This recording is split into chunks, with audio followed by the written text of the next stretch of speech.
Aujourd'hui, des conseils, des ingrédients et tout le gratin.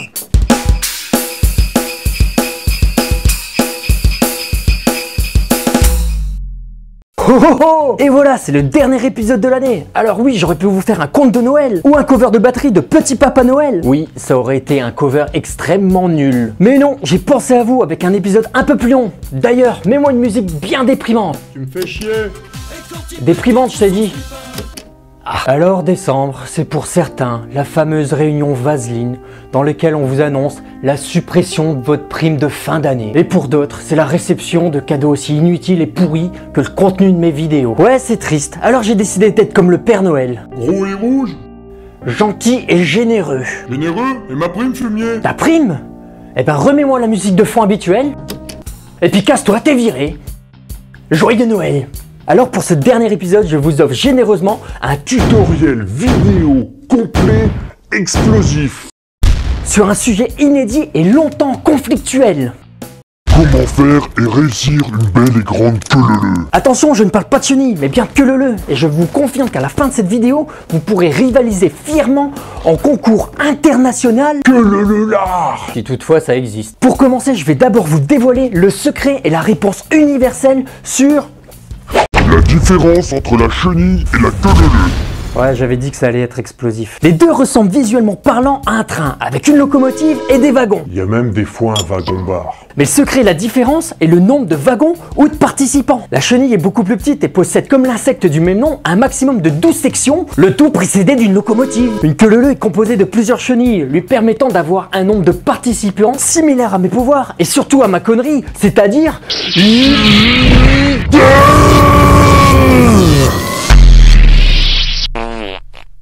Alors qu'on soit bien d'accord aujourd'hui, on parle d'une belle et grande queue-leu-leu, composée d'un minimum de 13 personnes. Ouais, la belle bête. Passons immédiatement À la liste des ingrédients pour réussir une queue-leu-leu. quoi qu'il nous faut pour cette belle et grande queue-leu-leu. Environ 3 minutes 10 de musique répétitive entraînante à texte débile et populaire, un minimum de 13 personnes, sauf que pour des raisons de place et arachnophobiques, on sera que 6 aujourd'hui. Vous imaginerez le reste des wagons. Sans plus attendre, commençons par le premier ingrédient, à savoir la musique. Et pour ça, je vous ai préparé...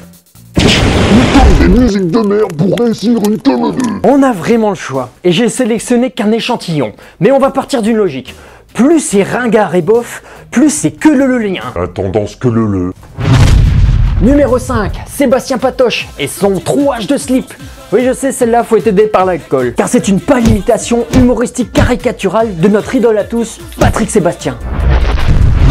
Numéro 4, justement, notre idole à tous, Patrick Sébastien et son titre Les Sardines. Pourquoi numéro 4? Parce que c'est une musique entraînante, mais le refrain autorise une autre type de chorégraphie qui peut interrompre et faire fuir à tout moment tous vos invités vers le bar et gâcher votre magnifique queue-leu-leu.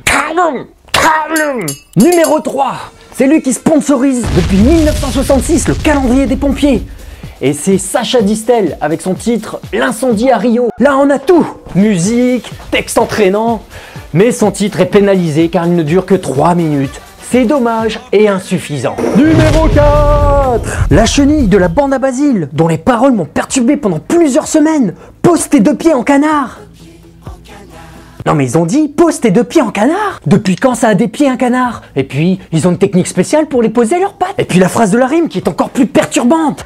La chenille qui redémarre. Ce qui veut dire que la chenille était en marche avant qu'elle s'arrête. Ce qui inclut la logique qu'elle a démarré déjà une fois et qu'on a déjà demandé aux gens d'avoir leurs deux pieds en canard. Et pour un minimum de cohérence, il aurait fallu dire repose tes deux pieds en canard. C'est la chenille qui redémarre. Mais bon, ça ne résout toujours pas la question de savoir si ça a des pieds ou des pattes un canard. Et surtout, pourquoi la chenille s'est arrêtée la première fois?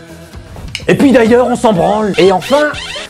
Numéro 1, depuis plus de 26 ans, cette musique fera comprendre à vos invités qu'ils doivent se former en chenille. Ils comprendront aussi que ça va être une sacrée soirée. Ouais, je suis aussi imitateur. Et vous rajoutera définitivement une image bonus d'empereur des tocards grâce au roi de la fête, André Bézu et sa queue-leu-leu. Passons tout de suite à la démonstration et exceptionnellement, j'ai fait venir des professionnels de la queue-leu-leu, des génies de la coccinelle, le gratin VIP de la chenille. Mais avant de commencer et pour éviter les éventuels accidents, voici les 7 conseils logiques pour réussir une queue-leu-leu.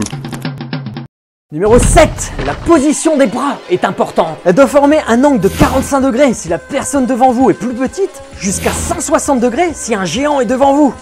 Et si vraiment l'ambiance est en vous, faites-le savoir en levant un bras.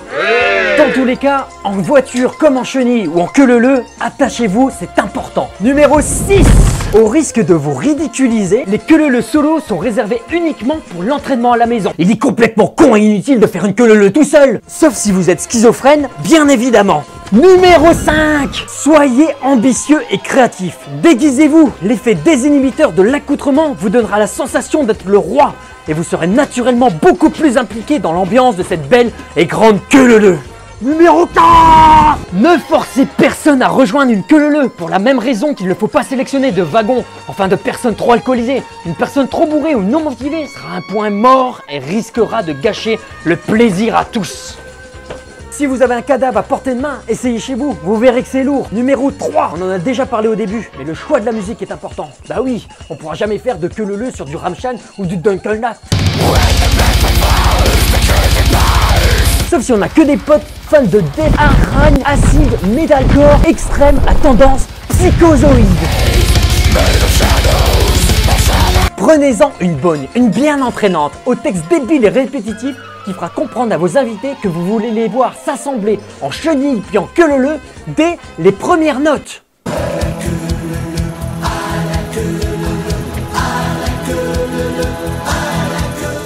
Numéro 2, toujours relatif au temps de la musique, n'abusez pas non plus, une queue leu est là pour faire lever le cul de vos invités, c'est un peu les préliminaires de la soirée. Il est inutile de faire durer une queue leu plus d'1h30 parce que vous gâcherez le plaisir et l'endurance de vos participants et de votre locomotive. Et évidemment, évitez une queue leu en fin de soirée, à part si vous voulez mettre tout le monde dehors.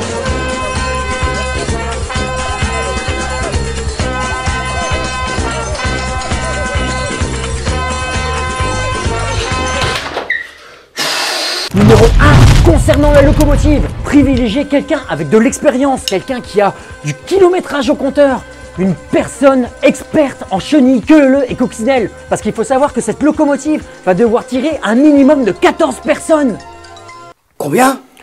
Il faut que cette personne soit la plus motivée possible. Imaginez les wagons du TGV tirés par une Micheline des années 50. Sérieusement, ça n'a pas de gueule. Il faut donc une locomotive fiable et qui crache le feu.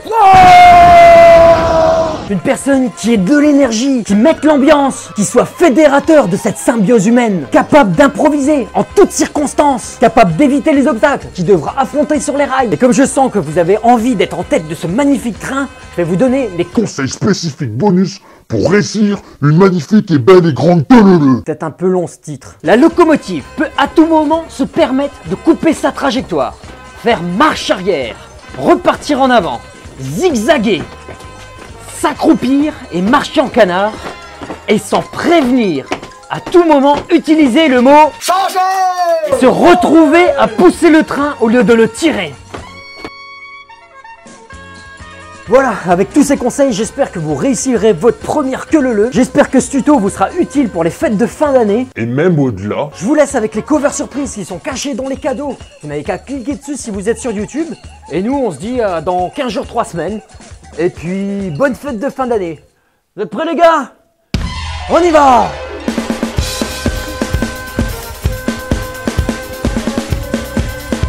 Et pour vous présenter ma Dream Team, j'appelle en numéro 1 la locomotive qui a tiré tous les wagons toute l'après-midi. En numéro 2, on avait avec nous, et par chance, Super Carotte.